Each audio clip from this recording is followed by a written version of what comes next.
Hello everyone, and welcome to episode 17 of the Slated Double Features podcast with your hosts, Joshua Francisco Mitchell, and the web-slinging, sensational, amazing Matthew Vivian. Hello, Matt. Hello, how are you? I just swung in here from New York City. You did. Where's the accent gone? New York, hey baby, I'm Spider-Man. Bada bim, Hey, boom, where's boom. my slice of pizza? Hey. Hey, I'm swinging here. Now all of our New York viewers have gone. Hello, everyone. Yeah, I'm okay. I am significantly worse than maybe like 8 o'clock last night. 8 o'clock last night was peak happiness. Because you're picking up frogs and putting them in a bucket. Yeah, I did that. I went Toad's on the Road. I helped Toad to get across the road. But then after that, I went straight to the cinema and saw the new cinematic release from the SPUMM universe. That's Sony Pictures of... What is it? Sony Pictures... Universe of Monsters. What is it? I don't know. What? It's called like the SPU... Sony Pictures Universe of Marvel Movies. The SPUMM universe. Sure, yeah. I don't think it's called that, but okay. And saw Madame Web. And that made me very sad. But how are you? I'm great too. Like you, yes, I did have a very traumatic event last night when I watched Madame Web. But no, I'm very good. What have you been up to recently? I heard that you had a very eventful day yesterday. Oh my god, so I did, and you heard that because you were also there. Oh my god, I was. I know, wow. We recorded the second one of our interview series where we go do a nice in-person interview rather than just a podcast with people who are making films who we know and just chatting about them and hopefully being quite informative for newer filmmakers. So we interviewed our friend Josh Clark, who directed a film called The Mysterious Events at the Lawrence Estate, as well as Chanda, who's one of the main actors in that. It's like a murder mystery thing. He plays the detective. Yeah, that was really good fun. That'll be, I don't know, when are you going to upload that? When it's done. When it's done. Fantastic. So it's done. Expect that at some point in the future. It was really lovely. Yeah, I haven't seen Josh in ages. Maybe since A Helping Hand. I don't think I've seen him. I don't think I have either, actually. So it's lovely to catch up with Josh, and it was lovely to meet Chanda for the first time. Lovely man. But I'd only ever seen him on the screen, so it was nice to be able to and he said, meet him in real life. He said, well, I guess kind of the opposite. He was like, he listens to the podcast, and so seeing your face was a disappointment. A disappointment, I think, actually, because you're quite ugly. Yeah. I think we got some lovely footage. I got to try out the new rig. It looked good, yeah. I'm just going to just hop onto this two-wheeled machine, and I'm going to segue straight over to talking about what we've watched in the week. Weekly Roundup Yee Haw. Weekly Roundup Yee Haw. Woohoo! The first of which is The Mysterious Events at the Lawrence Estate. Whoosh, whoosh. Get down, little doggy. There's a snake in my boot. But now that we've lost all of America... I'll give a quick summary because I was the script supervisor, so I was there on set every day. Tomeatl is set in the early 50s. It's about the 4 survivors of a Second World War battalion. I wouldn't say they're friends, they're more sort of, they've got this shared experience, they feel like a sort of dysfunctional family kind of, but they meet up from time to time. They go to a house, like a dinner party with some of their wives. One of them's murdered, and they've got a lodger who is a police officer, and they have to... It's a murder mystery. And it's sort of... It was heavily inspired by... I mean, we'll get into this in the interview when you watch that, but it was inspired by, like, the Hitchcock film Rope and other sort of one-shot things. So it's sort of lots of hidden cuts and long takes, and it feels like you're really in the room with them going through this experience. And... I mean, I'm a bit biased because I worked on it, but I think it's pretty good. I really enjoyed it. At points, it feels a bit more like a play than a film, I think. Just the way it's presented with the long takes in scenes and a lot of the framing as well. Like, there's a gorgeous shot that you'll see of them around the dinner table. I mean, there's a few like wide shots where there's some really nice blocking where they're all sort of like spaced out throughout the room, but they're all in frame. And there's no need to move the camera really because you're seeing the perfect amount of each of them in the perfect sort of elevation and distance, and very well directed. Works really well. And I'm sure that will be available to watch at some point in the future, but it's not now, so there's not really much point talking too much about it. Yeah, I mean, I loved it. I gave it 4 stars. I would have added an extra star. This would have been 5 stars if I was in it more. If I had a line. If I wasn't just Matthew Vivian does have a walk on, so you can spot him there. But there's I don't know if you picked up on this. There was a table that keeps kind of being in frame and then not in frame. Like it's It's a continuity error, I think. Yeah, no, it is. And as the script supervisor, that obviously is my department. I was doing sound the first 3 days, so I mean, it's all over the place. The film is great. We will be sure to announce when it's actually coming out. I think it's just finishing off, or just starting its festival It's just starting run. its festival run. It just starts a bit. So best of luck to the team there. Looking forward to seeing where you get screenings. I'm sure it'll do very well from what we've seen. I'll happily go to one of them. Let's not take the piss, because it's quite long. I'll happily come up to Birmingham to watch it with you. Yeah. So we can sit there and hold hands. That's how so we we watch can every both do film. the Leo meme pointing at you on the screen. That's what I did when I watched it at the Cast and Crew screening. Very excited for the world to see the mysterious events at the Lawrence estate. Right, shall we carry on our weekly roundup, Yee Haw, with some other ones that we didn't have any involvement in? I've got TB. That was my Red Dead 2 impression of Arthur Morgan. That's what he says throughout it, I think. Oh, does it? I haven't played it. I've watched some M. Night Shyamalan films. So, M. Night Shyamalan is one of my favourite directors. Don't get me wrong. You famously love Avatar, don't you? Well, don't get me wrong. You said the film is better than the TV show. I'm just going to preface my previous comment. He has made some of the worst films of all time. But I always come back to him because there's something so unique about the way he does things, and I really love his twists. I love his style. Love his dialogue that sounds like real people talking. Well, look, as I'm about to say, I think he's really interesting to watch because he is flawed, but he has such a style, and I really like his ideas, and then they're sort of executed in weird, fucked ways, but it's quite... I don't know. But I watched After Earth for the first time because I'm trying to watch all of them, and there's a few I haven't seen. It's dreadful. I've never seen The Last Airbender. That's always considered to be the worst one. Please do not put yourself through it. I think, to be honest, the problem with After Earth is it doesn't feel like one of his films at all. It just feels like some nepotism sci-fi piece of trash. And you'd think he'd learn from nepotism, because Jaden Smith obviously would never in a million years have got that part if he wasn't Will Smith's son. But M. Night Shyamalan's next film, his daughter is one of the leads, so I guess he didn't learn his lesson. After that, I watched Signs, because I wanted a good M. Night Shyamalan film. That's a great film. Have you seen Signs? That's marginally better. No, it's considerably better. It's so clever. It's okay. No, there's loads of really good, it? like, setting up and paying up and character stuff. Nah, it's good. Signs is a good one.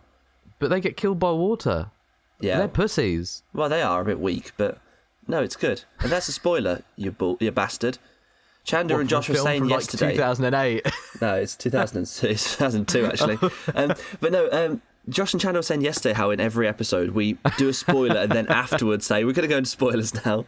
But yeah, no, Signs is good. And then I watched Unbreakable. That's really good. Have you seen that? Yes, very good.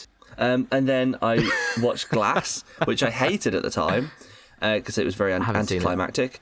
No, I like it. Crazy that your views change sometimes. I think, but it doesn't make sense, Glass, does it? Because it's about a woman in a hospital telling them that they don't have superpowers when very clearly they do have superpowers. Because us as an audience have seen that they have superpowers. No. Oh. Watch the films closely. Split. The Beast he climbs up walls. I mean, that's ridiculous. But Unbreakable is so good because you never actually really get confirmed that he does have superpowers. It's all entirely possible that it's like coincidence, good luck, just being in the right place at the right time. Like he's clairvoyant. No, but he could. She proposes, and it's entirely possible. He could have just noticed things. He could just be really, really observant. All of these things he could have noticed from them and made assumptions and be correct. Like, there is actually no explicit confirmation that he definitely is like Superman in the original film. And then in the new one, it's like you see his like powers work a bit more, and it's a bit. And if he's been doing this for like 20 years, it's a bit more like, okay, well, he probably is then. And then by the end, they explicitly say, like, no, they do have superpowers, and there's other people like this. But I've got my problems with it. I mean, the final act is, like, deliberately anticlimactic. They don't do the conventional, I'm spoiling it again, conventional, like, superhero thing. I kind of wish they did the big act and then did all the killing them off. Yeah. But it's quite good. Yeah. I'll tell you one thing. It ain't no Madame Web. It ain't no Madame Web. I've still got a few more films, Joshua, so let's not get ahead of ourselves. I can see into the future, Matt, and I can tell that you loved Madame Web. I can't. You loved it so much that you're going to see it again. I'm good. No, I'm not. Okay. But I've still got Cool Runnings. Have you seen Cool Runnings? Oh, Cool Runnings. That's like Eddie the Eagle. Yeah, it is. It's set in the same universe. They're both in the 1988 Calgary Winter Olympics cinematic universe.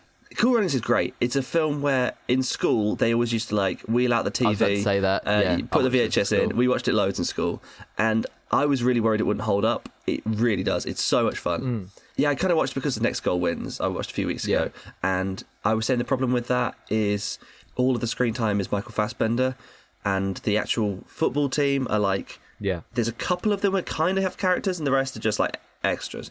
Cool Runnings is like the 4 leads are the 4 Jamaican bobsledders, and then like they also the coaches in it too. But it's funny. They're all good characters, good arc. It's sweet, charming, good family movie. Watch it. I don't know if you saw. I picked up on this. I was quite young, so I just think I've been a genius since then. Okay. That actually they don't run, they slide, don't they? So it's a bit of a plot hole. So it should be cool sliding. And it's not even cool. It's actually cold. It's cold. It's cold. Cold sliding, really. Yeah. So I haven't seen it since, just because being such a big brain, I just can't overlook an issue like that. You are a big stickler for continuity errors, as we've proven by you literally complain about that sofa. Yeah. Where's that table? Where's it gone? Yeah. Slumdog Millionaire. This is my last one. Have you seen it? Surely you watched this in school. I watched it in school too. We did Indian Week at school, where we were supposedly meant to be learning about Indian culture. So they whacked on this film in one of the lessons, and in every other lesson they played Jai Ho. Really to get us into the Indian mindset. So they were doing a lot to immerse us in Indian cinema, Indian music. According to Ofsted, my middle school was in need of improvement. Let's just say that. That's what it was classified as when they came to inspect us. So yeah, I watched the film again. It's actually pretty good. It won Best Picture. I wouldn't say it's one of the stronger ones, but it was good story, fun, does the job. That's me completing my weekly roundup. Next week, I'll talk about Percy Jackson for ages, but I'll rewatch the films first. I'll reread all of the books by then. Okay, well, you only need to reread the first one. I haven't read any of them. I don't think you can read, can you? But I mean, I can read, it says, messenger call, Google Chrome at the top of the screen, but I can't do, sentences. Oh, just things that you kind of have to come in contact with, like Morbius 2022. I can read the titles, Madame Web 2024, Yeah, I can read all that. When they're lines on top of each other, I can't do that. Yeah. That's too many for me. Yeah, that's okay. I mean, you did come from a certified racist, needs improvement school. Yeah, that's too many. Spider-Man does whatever a spider can. Swings a web. Oh, fuck, I fucked up already. Spins a web any size. Catches thieves just like thighs? Just like flies. Here, watch out. Here comes the Spider-Man. No, he catches them like flies. What does that even mean? Catches thieves just like flies. You said thighs. Yeah, but I messed it up. I didn't mean to say thighs. I meant to say flies. But it's a Sunday morning, and I just got it wrong. Absolute crazy person. Listen, bud, he's got radioactive blood. Take a look overhead. Watch out, here comes the Spider-Man. I never watched that. I loved in Homecoming when they did a sick version of that over the Marvel music, Marvel titles. That was pretty cool. Everyone's favourite film studio, Sony Pictures, have hit it out of the park again. Oh my god, they've done another Spider-Verse movie, another they've done Beyond the Spider-Verse. They're out. Oh my god, I can't wait. No, not Sony Animation. Oh, not Sony Animation. The ones who did the Emoji Movie. They're most known for, I think. No, we're talking about Sony Pictures, and more specifically today, the Sony Pictures universe of Marvel movies. The SPUMM. Oh, okay. Well, that sounds really good then, because I love Marvel movies. No. Okay, let's take a step back. So, at the start of Marvel Cinematic Universe, Disney films, it says Marvel Studios. Yeah. This lies to you and says in association with Marvel. No, but so I'm going to see a new Marvel movie, so that this is going to be good. So I'll go and watch this, and I'll like it. Yeah. This is part of the Marvel. As a side note for everyone listening, this is a transcript between Dakota Johnson, Sydney Sweeney, and Sony. And then be like, I'll be Spider-Woman in the next Avengers. So I'll be I'll be a big character. I'm like Spider-Woman. I'm in all of them. Yeah. No. You might get to meet Craven, but more than likely this will flop. So I'm in Avengers. Done. Oh. No. You probably won't ever meet Spider-Man. Okay. Where do I sign? Welcome to the team. So, I'm sure everyone knows this, but hey ho. Well, you don't, because you just fucking Googled it. Yeah, I do know this. Okay. I'm just getting the details back. Okay, Matt. I'm sorry. Just pulling the curtain back for the viewers. Close your eyes and flash back to 1999. Matt and I remember that very, very well. I remember being born. Marvel were going bankrupt. They needed cash quickly. And So what did they decide to do? Matt could just give them spittle or baby sick, and that was not enough to keep them from going under. They needed cash, so decided to sell the film rights to their famous characters. Sony said, hello, we'd like to buy some film rights.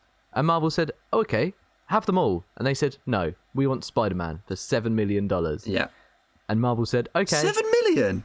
$7 million. That's ludicrous. I could have bought that. And how much did Fox buy X-Men for? Right, we're not talking about Fox X-Men. Okay, but they were good. Stay in the lane. Okay, stay in the lane. Never mind. And that was the day the world changed. Madam Web, this was part of Madam Web's master plan. She looked back in time and saw... Oh my God, she predicted it. Oh yeah, back in then, yeah. She saw in the future that she'd get her own movie in 2024. So this included the first film being 2001, Sam Raimi's Spider-Man, Spider-Man 2, 3, Amazing Spider-Man 1, 2. Well, that's... Okay, so there's a clause in the contract that says they have to make a Spider-Man movie, I think every 5 years and 9 months. I might be wrong. I think that's what it is, which is why we have the Amazing Spider-Man. I don't know why they couldn't have just made Spider-Man 4. That's a question for a higher power than me. Because Spider-Man 3 wasn't very good because they tried to ram too many characters into it. It wasn't, but it's still got people to watch it, and people still talk about it today, like, a lot. And actually, kids really liked it. A lot of people really liked that movie. I think it's dreadful, but I didn't grow up with it. But yeah, I think Spider-Man 4 would have been a better idea. But whatever. I like Andrew Garfield. It's not the end of the world. Flash forward, 2018. I remember that year well. This is SPUMM Day 1. Venom came out. Venom did come out. I was at uni, I remember it. What middling critical response? You look on Letterboxd, that is a straight 3. Yeah, Tom Hardy. I think that's generous. Michelle Williams, Riz Ahmed. What's the story? Venom. You know that character who is integral and linked to Spider-Man? You know he gets his look and his powers from Spider-Man? Yeah. Guess what? No Spider-Man. No Spider-Man. But he's and still... who does he fight? Just another Venom. Blue Venom. Yeah, Blue Venom. Sick. Well, to be fair, I haven't seen the second one, but like I'm sure they did something different with that, though, at least. Yes, they did. So then we move on to 2021, Venom, Let There Be Carnage. Okay. So you know this character that needs Spider-Man? Yeah. Yeah, no Spider-Man. No Spider-Man. Instead, he fights Red Venom. Red Venom. Okay, well, that's different. Red Venom. So that's fine. Yes. Yeah, he was blue last different time. colour. Well, that's all right then. So they're improving. And the third one's out later in the year, right? Do you know what colour he is in this one? Is Spider-Man in this one? No idea. I don't know who the villain is, and probably not. Okay. Then we get on to 2022, Morbius. I have seen Morbius. I'm one of the 5 or 6 people on the planet who have. Yeah. So I'm starting to see a trend here. Yeah. Morbius goes up against... Who does he fight? Spider-Man. Spider-Man. Who's not in this film? Spider-Man. He's not in that one, no. So Morbius fights Matt Smith Morbius. Yeah, another vampire. It is a second vampire in that one, yeah. Yeah, so we're starting to see a trend here where they're milking characters for films who don't have anything about them. Yeah. And are just two-dimensional villains from the comics. 2024, the year of our Lord. Post-COVID. Post-strikes. What a time to be alive. What a different world. We've changed since I know, then. the future is now. The future is now. I went to see Madam it in Web. my really flying car. Yeah. Features 3 spider people. That's too many. Is Spider-Man in it? Spider-Man, no. No. Who does Madam Web fight? Well, of course, she fights someone else with exactly the same powers. So they're continuing the trend. They know what works, and they're doing it again. They've seen the box office. They've seen the critical response, and they just keep. It's it's same as Marvel did in the past. You don't want to break a winning formula. So who does Kraven the Hunter face? He faces his dad. He faces Russell Crowe. Oh, who's another evil hunter? Kraven the Hunter. Yeah. Do you like the Sinister Six? Yeah, I mean, I really liked No Way Home, and I thought the 5 there were really good. It wasn't quite 6, but yeah, I mean, Doc Ock and Green Goblin, like Sandman, Electro, all these iconic characters. Yeah, iconic, really. Yeah, iconic. Yeah. I mean, I love them all. Love those characters. Big into it. What if we did the Sinister Six without any of your favourite characters? What if we did it with Madame Web? Oh no, she's a hero, isn't she? What if we did it with Evil Spider-Man from Madame Web? Venom? Morbius? I guess it's kind of cool. Cause Red Venom? You can get blue Venom in there as well. Yeah, all the colours of Venom. Yeah, it might nearly be 6, and it's sort of a bit like Spider-Man. And what if he's fighting Spider-Man, but which Spider-Man? Because in Morbius, you see Tobey Maguire's Spider-Man. You do. But it's also implied that it's actually Andrew Garfield's universe, because Venom exists in Tobey Maguire's one, so it wouldn't be the same Venom from the SPUMM. But also, and this is a minor spoiler, but I'm not going to lie, it's fucking predictable. Peter Parker is born in this movie that takes place in 2003, so... I mean, he was swinging webs in Tobey Maguire's one back then. Andrew Garfield's was about 11. Tom Holland's is about lined up right. Oh. But it can't be any of them, really. It's clearly not Tom Holland's universe, because it's not in the MCU. No. Well, actually, Madame Web could fit in the MCU, but it couldn't fit with Morbius and Venom, and they're all meant to be the same one. So, yeah, let's take more of a look at Venom. Let's start there. So, I know we joked about it, but Venom is a character that is deeply linked with Spider-Man. Yeah.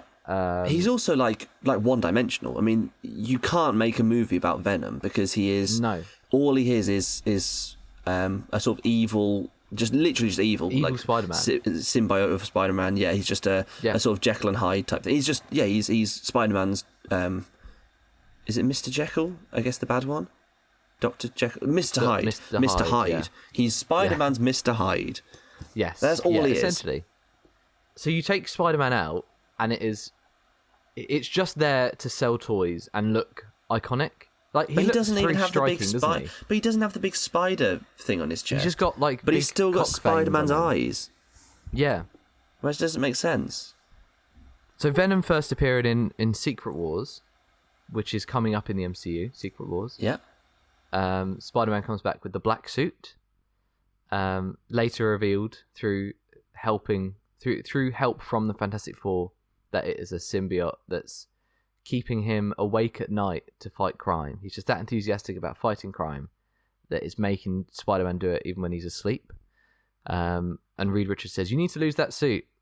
So he takes it off with a fight at a church, and the sound from the ringing bells causes it to detach from Peter and fall down onto Eddie Brock, who is our protagonist from Venom. I think it's in the second one, they talk about the lethal protector. Venom in the 90s really took off with the McFarlane run. That's where he kind of gained that real iconography, the long tongue, the uneven jagged teeth. So it only made sense to spin off into his own story. So I think he leaves New York and goes to San Francisco and becomes the lethal protector with the thought process of, if we aren't near Spider-Man, then we can be like an anti-hero. Yeah. We can still do what we need, but we can... no one will get in the way. But even then, I'm hunting a different coloured Venom. I'm hunting someone who wants to come and kill Venom. Yeah, he just doesn't work as an anti-hero. He only works he doesn't at all. As just he doesn't at all. Just evil. Like, he works as a foil for Spider-Man. Like, can Spider-Man overcome this evil thing attached to him? But then it's scary to think that this has been the best film in this universe by Sony. Yeah, I think the general consensus is the second one's better, right? No. I mean, you might not think that, but I'm pretty sure... I think, like, Rotten Tomatoes and all this, I'm pretty sure the second one has better reviews. So Venom fights Blue Venom because he doesn't have any villains. He doesn't have any characters. Riot, isn't he? It's not overly anything. I remember it's just really boring. Like, it's not... Yeah. It looks boring. Like, visually, it's just always, like, night and there's nothing going on. And well, the climax is just two CGI things fighting each other, which is what everyone detests in a climax. Yeah. And that's what all of these films are. That's how they end, because they're just lazy. You're right. So, yeah, I mean, I watched this movie, but I barely remember it. It was just so bland. And it tried to be funny. Like, I never really found it funny. I never thought... It clearly doesn't have any sort of meaning, any, like, thematic meaning, any depth whatsoever with that. Tom Hardy, like... he's such a good actor. I'm actually kind of surprised he does these movies, because they're so unlike anything else he does. He doesn't do like franchise stuff. He just does like proper movies where he does the same voice and he wears a mask. So it's very weird how he does these, but I guess you need to pay for the extension somehow. Then we go on to Venom 2, which is everything we just said about the first one, just again. Yeah, so I haven't seen it, so you'll have to talk about this. The the post-credits for Venom is Woody Harrelson, who was brought in for an hour. They put on a Sideshow Bob wig. Yeah. And then he said, hey, if I get out of here, there's going to be Carnage. Because that's a subtle hint to the fact that he's playing Carnage in the next one. So what were the crazy. What was the audience reaction to that? Because I mean, people must have like opened up Marvel Wiki and be like, okay, who Carnage? Marvel Explained. Yeah, and it's Red Venom. Did people at the time be like, oh, okay, I'm not sure about this. It's just the same thing, but he's a different color? Or did people get really excited about it? Venom is the first one, but whenever a symbiote gives birth, because they like spawn off pieces of themselves, they are much, much stronger than the one before. So Venom canonically is the weakest of the symbiote. Yeah. Well, Carnage is bigger. Well, he's more of like a lean guy, but has loads of tendrils. Oh, okay. There are stories in the comics where he just rocks up and causes carnage. Like, wow. There's a story where he goes to just a village in America and is like, this is mine now, and takes over everyone. And then the Avengers go and try and stop him, and then he takes them over. And then it's down to Spider-Man and Venom to team up to beat him. So he causes a lot more problems than Venom does. And that's why seeing, Carnage is going to be in a film, that means there's going to be something big is happening. Yeah. He's usually the big boy. No, he's just the same. He's just blue Venom and black Venom, but red. What? With, Who's the lady arms. Venom? There's like a Venom with like a sexy lady body. Sexy Venom is Michelle Williams. Why? What's that? Venom. Yeah, but why? Oh, so that's normal Venom. That's normal Venom. But he's just taking over a woman. Yes. Okay.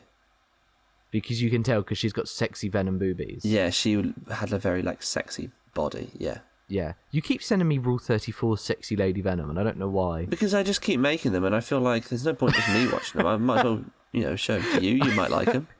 You don't watch cartoons. You just draw. I draw them. Oh, I do. Yeah, I do. And you telling me about Carnage's tendrils? I'm definitely going to make a lot of use out of that.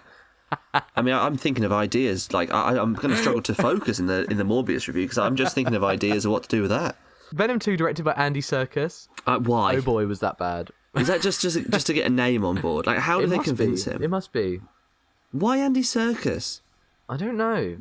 I guess because mocap. Is there mocap in this? I guess they do Venom that way. Venom, yeah, but I don't think they do. No, it's just computer, man. I would have said it's just computer. Anything else to talk about Venom? It's just a waste of time. I haven't seen Venom 2. I don't want to see Venom 2. I was going to watch it for this, and then we filmed quite early, and I'm glad we didn't have time. It's bizarre that Topher Grace is probably the best Venom, and he wasn't. It wasn't even good. I know. Yeah. No. But even if you compare Venom in Spider-Man 3 to these ones, how much better does it look that a lot of it is physical costuming? Yeah, I think infinitely better. I don't like how his mouth's quite small. I do like the big Venom mouth. But in Spider-Man 3, the Venom symbiote, that the black goo effect looks so good. So good. It still really holds up, and that movie's 2007 or something. I really don't. I'm very surprised that looks so good. I actually think potentially better than the current one. I think it's got more style to it. I think so. My favourite bit of... Is it Venom 2, though? I've seen the clip where... I think it's Venom 2, not Venom 1, because I don't think I've seen it in a movie, where he's just pissed off with the villain at the end and he goes, "Fuck this guy," and eats his head off. That's him eating Carnage's head. That's good. That's some good shit right there. That's good storytelling there. That's quite fun. I like that. Dr. Michael Morbius. Yes. Any exposure to this character pre-film? I wasn't personally aware of him. And then I Googled him and was like, I remember the vampire that came with a Lego Spider-Man set. And I was like, okay, it's that Lego vampire. I do know who this guy is via minifigure. I am only aware of him through the Saturday morning cartoon from back in the day. You used to watch it on Jetix. But in this, he was... I'm pretty sure he had like an arc in it. I haven't seen it since I was a kid. But this was like the one where Spider-Man... What's that? Like a big boat? Yes, yeah, okay. Yeah. So he's like the Noah of the Spider-Man universe. This was the TV show where I don't think Spider-Man could punch or kick anyone because it was censorship. So he just shot them all. People. So he was just packing heat. And so because of this, they didn't want Morbius biting people. So he had like octopus suckers on his hand and would octopus suck someone. But he's a vampire. And then steal their life. I know. He's got big teeth. He didn't in the TV show. So that's what I know Morbius from, because he has like nothing behind him. There's no iconic stories about Morbius. No. There's no iconic appearances by Morbius. He's just a vampire. He's a scientist who tries to save his life and becomes a vampire. Yeah, I mean, if I was to describe it, I would say dangerously ill with a rare blood disorder and determined to save others suffering with his same fate, Dr. Michael Morbius attempts a desperate gamble. What at first appears to be a radical success soon to reveal itself to be a remedy potentially worse than the disease. Wow. I think that's a great description, actually. I think you should write for Wikipedia there. It's weird because, right, so in Marvel, like, everything is canon. Like, every god from any religion is canon. They're a real thing. Every, like, sort of creature from folklore is canon. Everything is canon in Marvel. And so vampires are just naturally, of course, part of the universe. We have werewolves in Werewolf by Night and stuff like that. We have vampires. Yep. You don't have to make a story or a movie about everything. An origin about vampires. You don't have to do that. And they're like, okay, so we got Marvel Universe. Yeah, we can do a vampire movie. That's different to the other ones. You don't have to do that. You don't. Just don't make it. Just because you can, it doesn't mean you should. If you do want to do a vampire film, who do you do? Spider-Man, please. Blade, I was going to say. Blade. Like the Blade film is coming out. If you're going to do if he's going to have Morbius in a film, make him a Blade villain. Yes, I know. Have some sort of just anything behind it. Oh, I just hope that in Mahershala Ali's Blade, when they've finally written a script for that and that doesn't get thrown out, I hope Michael Morbius returns and is the villain. Because I love Jared Leto. What does he say? He goes, I am Venom. Not really, it's me, Dr. Michael Morbius. Is it the second half? What does he sound like, Michael Jackson? That's what he sounds. He does that in the trailer, and then everyone's like, "That's cringe." And so he only says the first half in the actual film. Still cringe. So yeah, Jared Leto, everyone's favourite paedophile and cultist. Yeah, a fan. Big fan. Yeah, big time. Big fan. Big time. Favourite paedophile, I would say. He's my favourite. He's definitely paedophile. Up there. I love him in every film. I thought he was great in as the Joker. I'm the Joker, baby. I loved him. He was great in Blade Runner. Best part. Brilliant in Blade Runner. And actually, I'm glad that David Bowie died, because if he hadn't have done, because we wouldn't have done then we would have been him playing that role, and I just don't think that would have worked as well as Jared Leto. I'm excited for Tron 3. I'm glad he's been cast. Yeah, they've binned off Jeff Bridges. He was really dragging down the franchise. He was the worst part. Yeah. Jared Leto, fresh face, fresh grooming. That's what I say. He's just nothing, isn't he? He's just the biggest thing I remember about this. I don't know if we knew someone working on it or it was just like an on-set story, that he's very much into method acting because he can't act. Yeah. And so with that, he would hobble around on canes, pretending to be Michael Morbius. Yeah, he did do that. So if he needed to go to the bathroom, it would be like a 10-minute walk to the bathroom because he was hobbling along, struggling to go to the toilet and then hobbling back. But Jared Leto said that he struggled playing this role because he was too similar to the character, and so he couldn't really method act. He said that Michael Morbius acts he's not a character. Too much like a normal person and too much like himself, that he really struggled because he couldn't be a lunatic on set too much. What? That's what he literally said, that like he couldn't really method act, and so he couldn't play it well. God. And it's weird how method acting is like, if you never do it when they're playing like a good character. You never have like a method actor playing a superhero who goes around helping everyone to get into that mindset. It's only ever when they're playing a knobhead, like as an excuse to, like Jared Leto being the Joker, like sending like dead rats and that to people, and like whatever he did, and it's condoms and shit. Yeah, it's only ever when they're playing a horrible character. Yeah, Morbius fights evil Morbius because there's nothing to Morbius. Matt Smith is quite funny in it. Matt Smith, because he knows what it is, and he's a good actor. Matt Smith is a good actor, and I watching the movie, like the early scenes before Matt Smith just randomly is like, I think the director just told him, like, just letting you know, like, you probably haven't read the rest of the script. You are actually the villain in this one, so you need to start just being evil. Start being a twat. But at the start, when he's just a normal, lovely man who wants to walk, he, in his scenes with Jared Leto, it's like, this is insane. Like, how are these two cast? Matt Smith is like as naturalistic as you can possibly portray that dialogue. And Jared Leto is like, I don't for 1 second believe he's a real person. No. And it's weird. I like, don't think he is a real person. But watching those scenes, it's like, well, okay, well, clearly Matt Smith's the hero and Jared Leto's the creepy villain. No, it's the other way around. Yeah. Do the twist. Mix it up. Yeah. Kill him off. Kill off Michael Morbius. And I don't really remember why does Matt Smith become evil? Because he doesn't care about other people's lives as long as he's healthy. I feel like that works a lot better for Morbius. Right, we can talk about they're all villains. The whole franchise. They're all villains. They're villains. Why are they making them heroes? And this is a big thing with Madam Web too. Because at least Morbius and Venom are like anti-heroes. Because Madam Web is just straight up a hero. She is in the comics. Is she? Yeah. Oh, I thought she was a villain. Oh, that's fine then. But Kraven the Hunter, you know, in his name, one of the words in his name, Kraven the Hunter, is hunter. Yeah.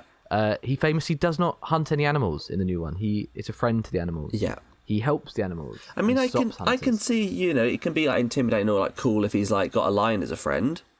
As like lion, like back up, like lion in a fight. That's still like a power thing. Like you see Kraven in the Spider-Man 2 game, and he has a pet tiger. Yeah. But he still like skins everything. Yeah. Skins lion. He wears a lion. He wears a lion head. Yeah, head on his chest. Yeah. Morbius is a bizarre movie. Obviously, Morbius was a huge meme at the time. It basically came from the main meme was people saying like. Morbius made like $1 billion and all like all Photoshop like at top of like the highest grossing film of all time, and saying I love the bit where he said it's Morbin time and morbed all over him. And so the joke for anyone who doesn't understand memes, any old people, is that no one watched the movie, and so they're making up fake things that happened in it that are clearly fake because no one watched the movie. It was advertised loads but no one saw it. I think Sony was like, wow, everyone's talking about Morbius. This is crazy. Like, we've got a big fan base here. And, then the second meme that came out is them doing that petition saying, like, re-release Morbius. We were all busy that weekend. And Sony was like, wow, any publicity is good publicity. Everyone is talking about our movie. Fine, we're going to re-release it. This is a really funny joke. Like, we hold hands up. Yeah, we made a bad movie. Cool, yeah. Hey, guys, here you go. Here's Morbius again. You love that. It bombed again for a second time. It was so funny. But, like, they just misunderstood the joke. The joke wasn't that Morbius was bad. The joke was that Morbius was so clearly bad from the trailer that no one even went to see it. We don't know if it was bad. The trailer looked so shit. And so that was so funny, and I'm just sad that I think we'll struggle to gaslight Sony a second time to re-release Madam Web. What a great transition. Yeah, let's talk about Madam Web. Madam Web. We've both seen this one. 2024. We've both seen Madam Web. Let's go back to the start. I love... Wow, that was really good. I love Spider-Man. Do you love Spider-Man? I love Spider-Man too. Wow. You love the second one? That's very good as well. Which second one? There's like fucking 10 of them. Which second one? So Nicholas Hammond's second one? Yes. Spider-Man Strikes Back? Oh, great film, yeah. Let me pose you the question. What makes Spider-Man interesting? He's a normal, relatable guy. He's got his struggles in life. He faces up against other villains, but he's like a teenager. He's relatable. Yeah. That's the key thing. Just a nice, relatable guy. Yes. And it can happen to anyone. That's the big thing. It happens to me every single day of my life. The amount of villains I've got, oh my God. It was a freak accident that Peter got bitten by a radioactive spider that turned him into Spider-Man. He was just a meek young fella. Spider-Man is infinitely less interesting when there are A, more than one Spider-Man, because then he's not special. Yeah. B, there is a convoluted backstory lore to the spider wasn't a one-off radioactive spider that you don't need to explain, but is part of an Amazonian tribe of super Spider-Men whose spiders bite you and you turn into Spider-Man, so anyone could be Spider-Man because there are like 50 different Spider-Men. I mean, I will say, yes, that was a letdown, but at least we've got the sanctity of Uncle Ben's immortal words. They came from Uncle Ben. They inspired Spider-Man. That is his thing. That's his thing. There's no one else. No can one have ever says that except the Las Naranjas man who says it to Cassandra Webb. He does, yeah. But word for word. Yeah, word for word. Yeah, not a single change. No, I mean because he just does a Yoda. He does it the other way around. Great responsibility comes power. That was crazy because that is one of the most iconic lines ever. And they're like, the writers have the gall, the gumption to think like, actually, I think we're better than Stanley. I think actually we probably word that a little bit snappier. God, it completely misunderstands everything. That's what's most frustrating. Why there is a tribe in the Amazon of spider people as a way to explain how Madame Web becomes a spider person. But she isn't really a spider person. She's gives got a shit? Seeing into the future like I know. powers. And so does that other guy. And then the girls, they have like Spider-Man powers. But we don't even see them get bit. The way it's explained is if you get bitten by this spider, you get Spider-Man powers. But Madame Web was given birth after her mum was bitten. Yeah. But she has spider senses that are stronger than anyone else's. So her spider senses are another way of... They just become clairvoyant. Rather than like, something's going to hit me, I need to move. It's, I can see into the future. Like, you know, famously, like a spider can. You know, spiders do that? Yeah. So she has the powers of a spider to see into the future. So it's great. It's really great. Any other cool stuff. But, okay, great. So we've established that passing through a vagina makes you have increased spider sense, but you can't spin webs. What about the villain then? So why does he have that same power? So he's just a normal man. Right. So let's take another step back, okay? Okay. Number one, why do they all look like Spider-Man? Spider-Man Great point. Made his own costume to look like Spider-Man. He must have been inspired then. He must have looked in the news and seen all these other people. That's not interesting because at all. Peter Parker is the fourth person who wear a Spider-Man-like costume in this universe. Yeah. Yes, canonically. So he's inspired by all of them. Yeah. So he is Spider-Man, and it then makes sense that if you want to have spin-offs because money, that they look like Spider-Man. Okay, that's fine. But the fact there is an Amazonian tribe of people who look like Spider-Man, but Spider-Man isn't a thing, that's not interesting. And then you get to Spider-Man villain, who's based his look off of the Amazonian tribes, who has Spider-Man powers, but cannot shoot webs, because Spider-Man only has the power of climbing walls, spider sense, and being strong, right? He has to make web shooters. Having webs isn't a Spider-Man power. So this man doesn't have webs. Well, it is in Tobey Maguire's, but it's not the others.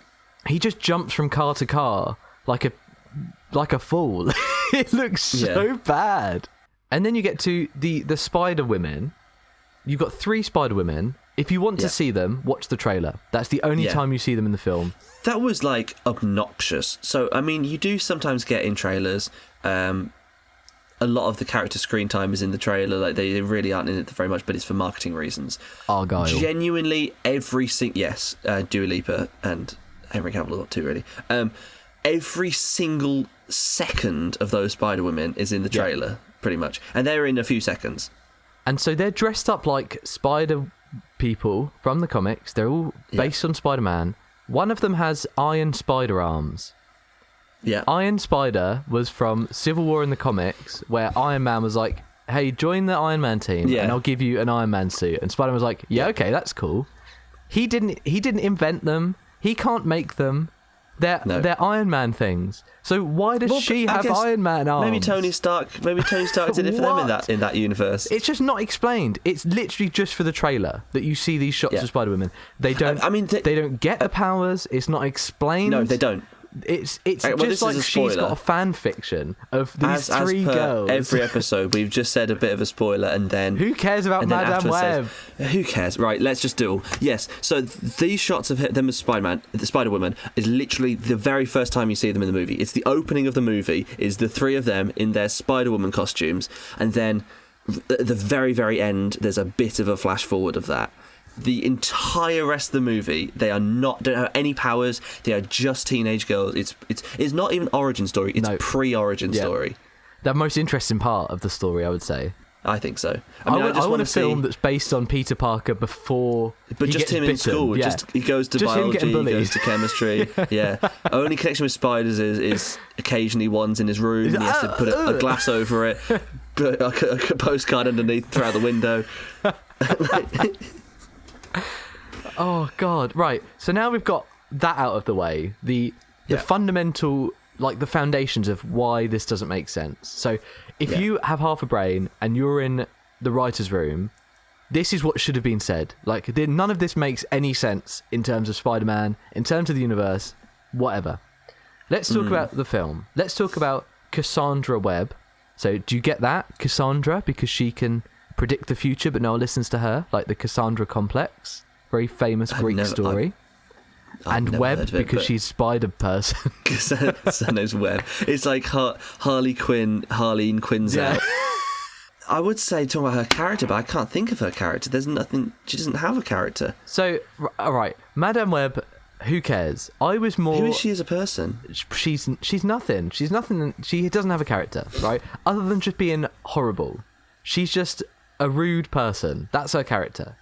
She's just rude and doesn't understand social situations. I didn't think she was rude. I thought she was, a bit awkward and sort of... She gets these powers and then immediately is like, oh, I'm fine with this, actually. This is normal to me. And then she's sort of protecting the kids and being a hero with no sort of need to be... I guess she was a medic. So, Spider-Man. The big turning point for Spider-Man, Uncle Ben dying. And what's important about Uncle Ben is that he is a model man. He teaches Peter how to live for other people... which makes sense that Ben is a paramedic in this, okay? Uncle Ben is a paramedic. He's just as much of a twat as she is. Like, the opening, when they save the woman's life, they take her to the hospital, and her son, whose mum is in the ICU, comes up to her and says, oh, I've drawn a picture for you, can you take it? And she says, no, I'm not taking a picture. I know you're traumatised, I'm not taking that. And then she takes it and goes, well, what do I do with it? And Ben says, well, you just put it in the bin. Yeah. That's a nice person thing to say. I know. To a traumatised child. It's the opposite of the save a cat thing. Yeah, it's just so weird. Why do you want to make an unlikable main character?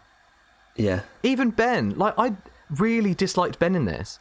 You see that, and then you see him. Nothing to me. You see him spending time with the girls when he's hiding them, and he's not like supportive. He's not like it's okay. You're going to be fine. It was just like, can you please clean up after yourselves? Stop throwing food everywhere. I need to clean it up.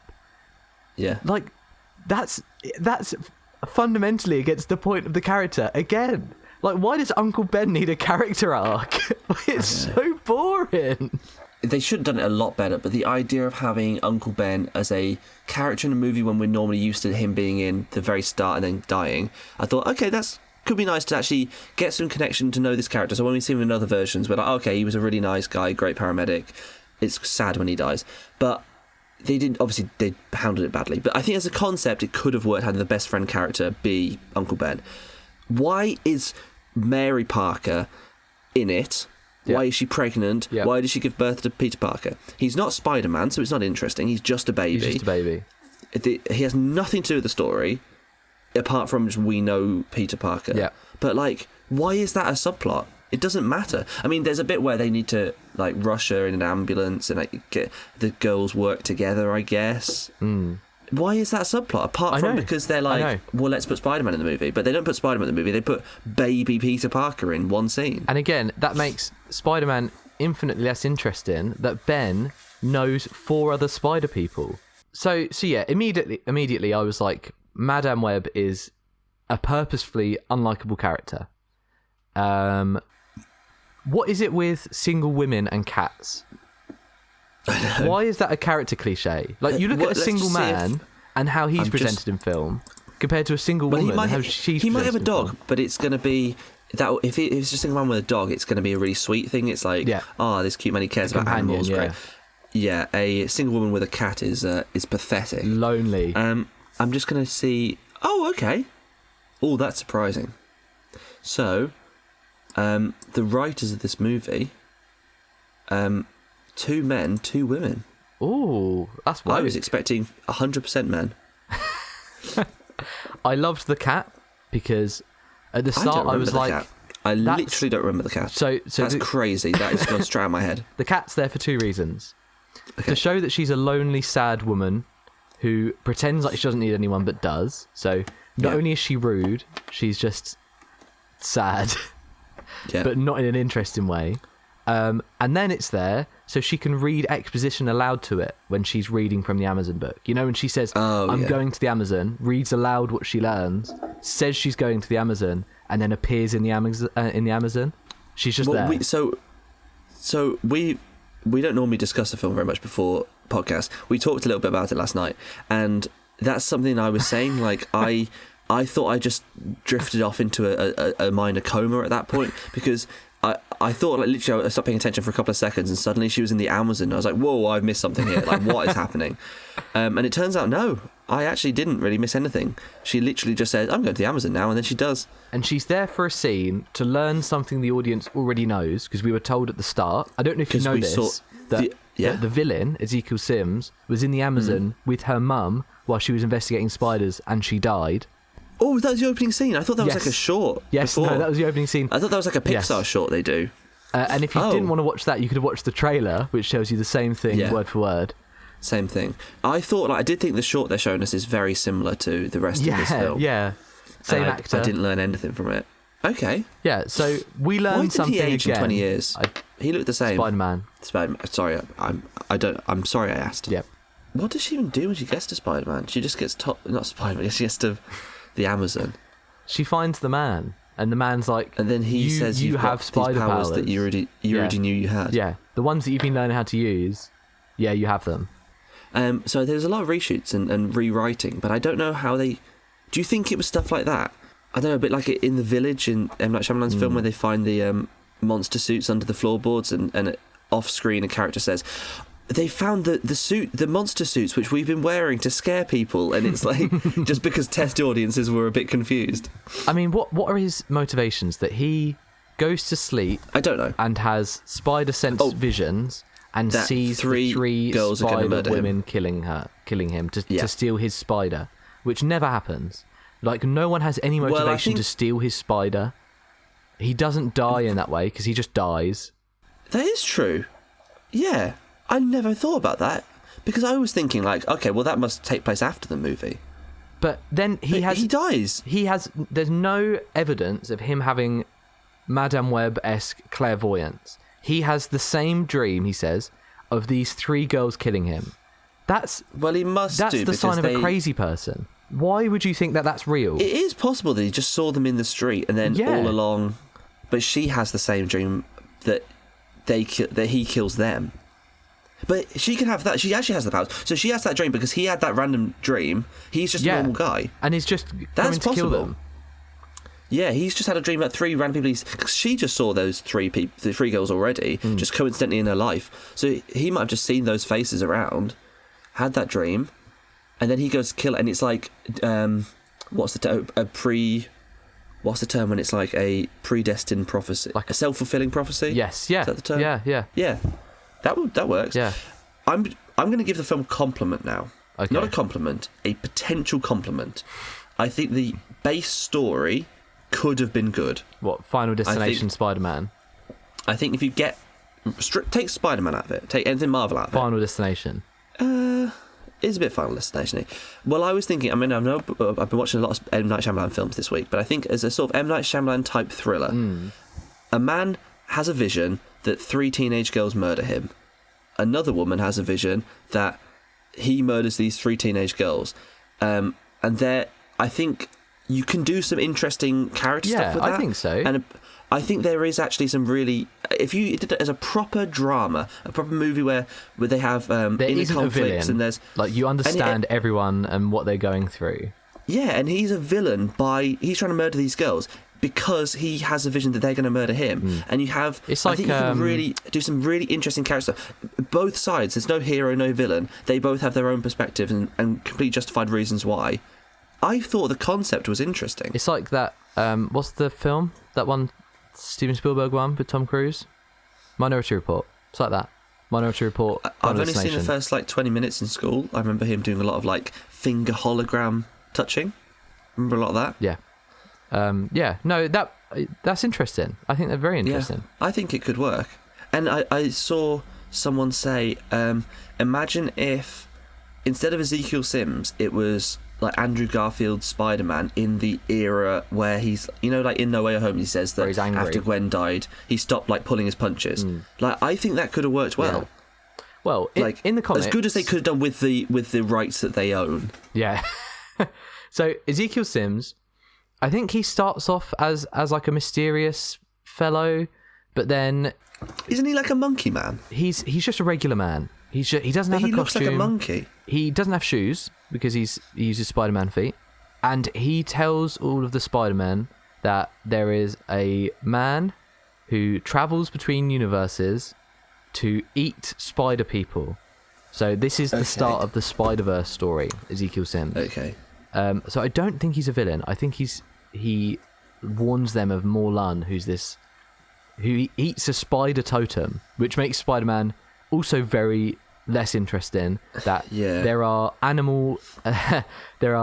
in each universe there are animal totems who are people who take on animal properties, and that's why Spider-Man has so many animal-themed villains, because they're all animal totems.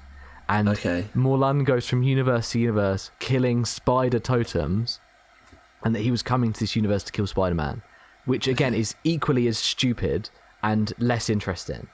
I mean, I'm not opposed to the idea of multiple Spider-Men, because I think Spider-Verse those movies are incredible. But I think the whole thing with them is this is a normal guy who there's one spider per universe, I guess, and Peter Parker getting picked is random. Miles Morales getting picked is random. Gwen Stacy, they're just normal people, and it just so happens that they're in the right place. Picked. Yeah, but having multiple Spider-Man is fine, but they come from different places. Although Miles Morales does originally in the comics come from the same universe, though, right? I think he gets bitten by the same spider, but it's after Peter Parker gets killed. Let's talk about the girls. Okay. Bad. They were so bad. Sydney Sweeney, surprisingly, was the worst. She was the worst. And I'm not sure I was surprised. Very, very weird. So the marketing of this movie is basically... They know that they've got another Morbius on their hands. I was going to say they're not stupid. They are stupid. But they know that much.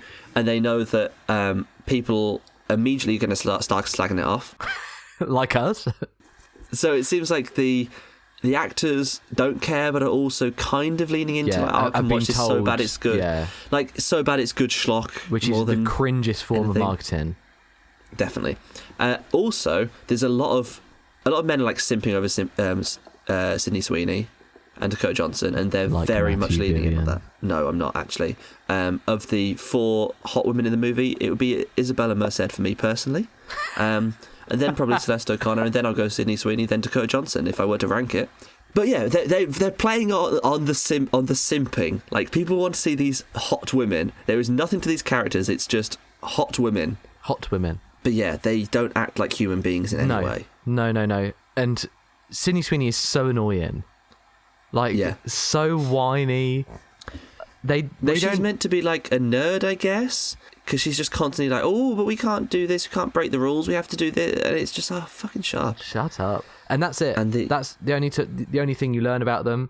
But she's very much nerdy in a movie sense, where they take their glasses off, they let their hair down, they dress a bit better, and they're suddenly hot. They're hot. But they look the same as before. I have a question for you.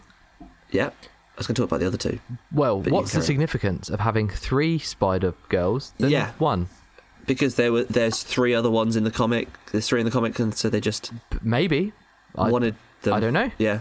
I think that's the only reason. I mean, one would have been fine. One would have definitely worked.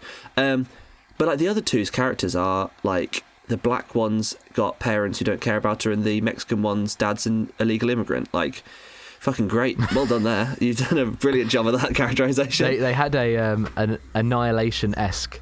Let's all sit in a circle and exposition dump for the audience's sake. Yeah. That was my problem with Annihilation. I thought there were some really cool concepts there, but I didn't care about any of the characters. I just think about the bit where they're on the boat, and it's literally just, why are you here? Why are you here? Yeah. Why are you here? It's Alex Garland writing women. I mean, Men was... it was a film that I've seen. We're talking about women. Oh, I'm sorry. Yeah.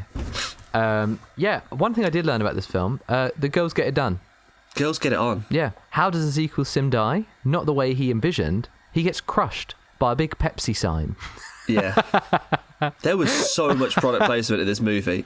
I mean, they're trying to like ground it in 2003, is that when it's set? And that's when Pepsi like had their peak.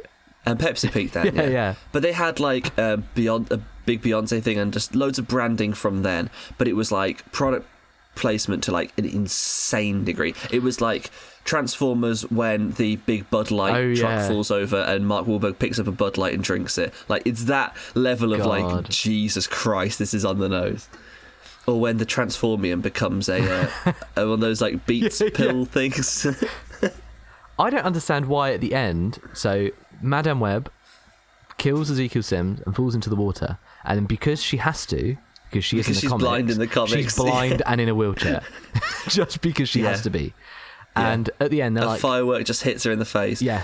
They're like, oh, are you immediate family around this hospital bed? And she goes, yes, they are. I have everything I need right here. My girls. What are you talking about? An evening. Yeah.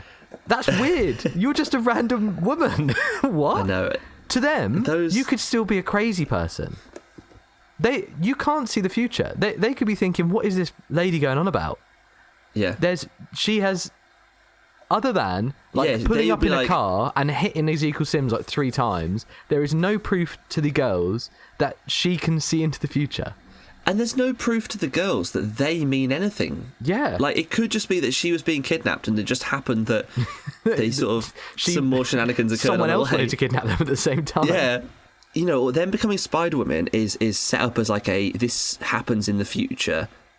Except it isn't. But then it doesn't. Right. Yeah, because it doesn't. Because they don't. Yeah. So they're because just girls. They don't kill him. But she implies that they still become Spider-Women.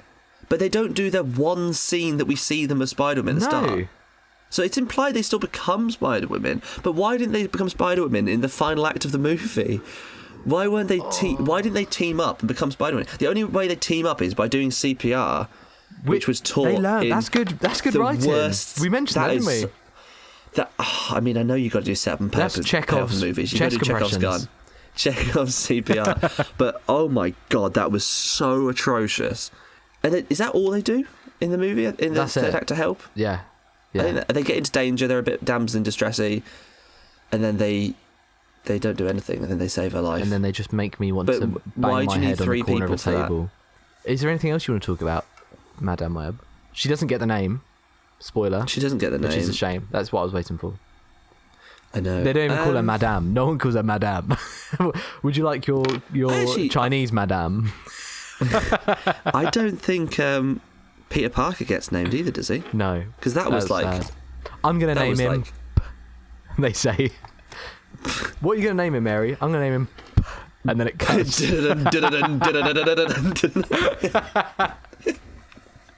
Spider-Man will return. Do you think we'll ever see these characters again? No. I hope not. I don't want to. I hope not. Yeah, I hope not too. Oh, God. It's just... I do feel like there was some, like, kernel of potential here. This could have been... If like I said, if it was like a version of Spider-Man, if it was an interesting drama, there could have been a possibly interesting film here. But just every single decision they made along the way was the wrong one. And whatever Sony thought was the best one for getting viewers in, for getting people interested, getting people like, oh my god, this is a cameo, crazy. They made the, I think, obviously wrong decision every time. I don't know how... I mean, people should get fired for this. I mean, it's ludicrous. the fact that there's no post credits, I think, indicates that these are dead. I know Madame Web ends it with, "I can see these 3 girls going on into the future, becoming stronger, becoming braver." No, they're not. We will never see these characters ever again. Yeah, because Morbius has like Vulture come, and they're very much setting up like, oh, we should team up. It's like, okay, what they're going to do is phase 1 of the SPUMM is like, we got Venom, we got Morbius, we got Vulture, Madame Web, Kraven the Hunter, Sinister, pretty much 6, and 3 Spider Girls. And 3 Spider Girls, and they'll do a team up movie, and then it'll make a huge franchise, and then they'll get Spider-Man in, and it'll be the highest grossing film of all time. What did you rate Madame Web? I gave it 1 star because I thought there was potential, and I also liked the editing. I saw people saying, there was a Letterboxd review. There was a Letterboxd review saying the editing of this movie would kill a small Victorian child, and I think they've got a point. I love the crash zooms. They're great, aren't they? I love crash zooms. It's like watching the first Final Destination. Like it's so dated. I love crash zooms, and I think they should come back. Yeah, but I like the editing because it was like sort of from her point of view. It was like something would happen, and then it would go back in time, but we sort of wouldn't. It would take us like a few seconds to realise, and I love that. I thought that was one of the only parts of like art, like actual thought, like indifferentness that I saw. It was one of the only like non-formulaic parts of this as a superhero movie. And I thought if it was a proper drama, they could have done some really interesting stuff with that, with the non-linearness. Almost reminded me of The Father, how it is like, doesn't make sense, but that's the point, because it's point of view. But because of those like minor positives, I gave it 1 star. 1 star. I gave it 1 star because at least it was funny. I didn't think it was funny. When did you laugh? In like the baby shower scene? No, I was just laughing at it the entire time. Oh, at it. Yeah. Oh, that's fair enough then. Yeah, never with it, always at it. Yeah. Madame Web. I think it would be offensive to do any filmmaking lessons from this, other than don't work for Sony. Don't make it. Don't. If you have an idea that is, what if we do Spider-Man but this? Don't. We tried, it failed. It's time to move on to a proper career now. So the filmmaking lesson this week is take a quiet moment to yourself and reflect on your career, and just be glad that you weren't S.J. Clarkson, the director of Madame Web. I swear to God, she needs a restraining order put against her by like just sets, like not a person, like just a movie set. Yeah. She is not allowed within like however many feet of a movie set. I don't want her to step foot on one ever again. I feel like this was directed by a mannequin. I'm just trying to think of on set a character, because none of the characterization makes any sense. Like no decision making at any point makes any sense. If I was an actor, I would go up to the director and say like, so what? So why? Why am I doing this? What? Can you explain like why I'm acting am I like being this? a twat to a child whose mum is in the hospital? Why am I doing this? Yeah. What is the function of this in the story? The only possible outcome in my head of how that interaction went down was this director just stood silent, looked straight ahead, didn't do anything, just still like a mannequin. For the audience at home, you can't see Matt's eyes actually drifted outwards there as he stood like a mannequin. Oh, a smile has crossed his face. Until the actor just is like, this is weird, what the fuck is happening, and then walked off. That's the survival instinct of just staying still, like playing dead like possum. That's the only way I can possibly think that the director was on set. And use that. Next time you're directing, use that. It's a great If you don't have a question technique. you can answer, just in life, if you can't answer a question, just pause. And they'll be like, oh, he's just buffering, and then they'll walk off. Oh no, he's dropped to 720p. Give him 5 minutes, he'll get back up to speed. I think strong front runner for the worst film of 2024, and we're in February. I know, I was looking at my list, and I started with the new Mean Girls, which was horrific, and I thought you can't get worse than that, and then Argyle, and then this. Oh boy, what a year. On to the weekly poll. A bit of a timing mishap. I think we didn't get the Madame Web poll up in time, so instead we're going to talk about the results for our Zac Efron one. Which Zac Efron are you?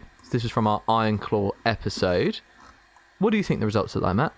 Have a prediction. Well, I'm looking at them now, so I think it's probably Troy Bolton 52%, Philip Carlyle 10, Ted Bundy 21, and Kevin Von Erich 17. I think that's accurate. I think that's correct. I would say I think that's quite accurate. I'm a Troy Bolton. I voted for a Troy Bolton.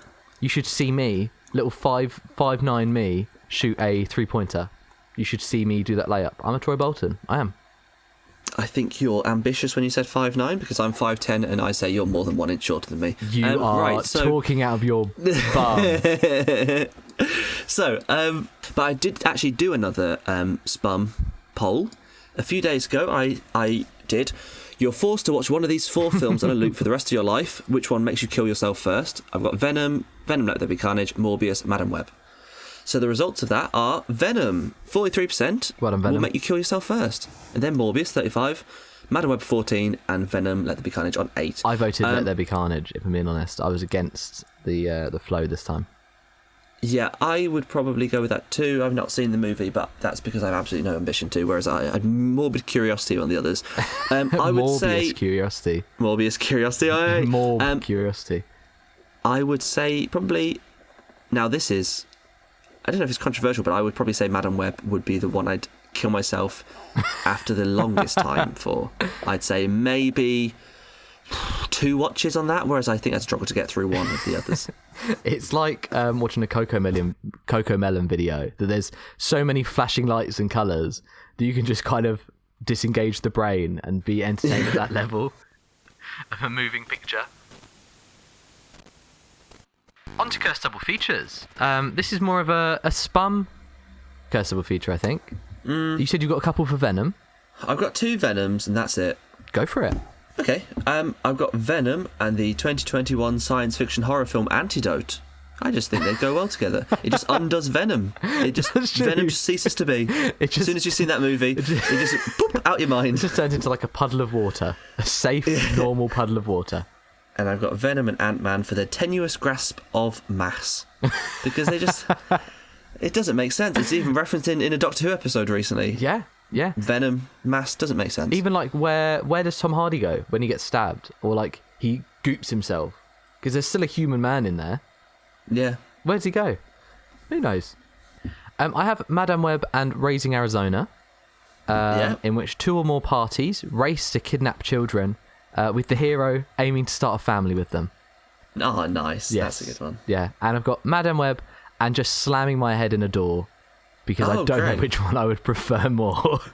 I'd probably do it after watching Madam Web, just to try and feel something again. I think that's a good idea. Yeah. And hopefully that will just knock the memory right out of your head. If not, it will kill me. So either or, it's a win. It is a win-win, yeah. Bottom line is you're dead, and that's still better. If you have any Madam Web or SPUMM double features, like a Morbius one, if you can Morbus one, that'd be sick. Send it over. And that's the week. That's the week, blimey. I mean, we didn't do a double feature, we just sort of rambled and had a fun time. Yeah. My character can see into the future, and I predict that you loved Madam Web so much that you want to see it again. Oh, yeah. So we're doing it again next week? Yes, that's correct. So tune in next week for Madam Web again. Yeah. But it'll be different. It'll be like when she sees something. This is the fake future, and next week will be the real future. Thank you for today. Thank you. I'll see you on the next one. See you on the next one. Adios.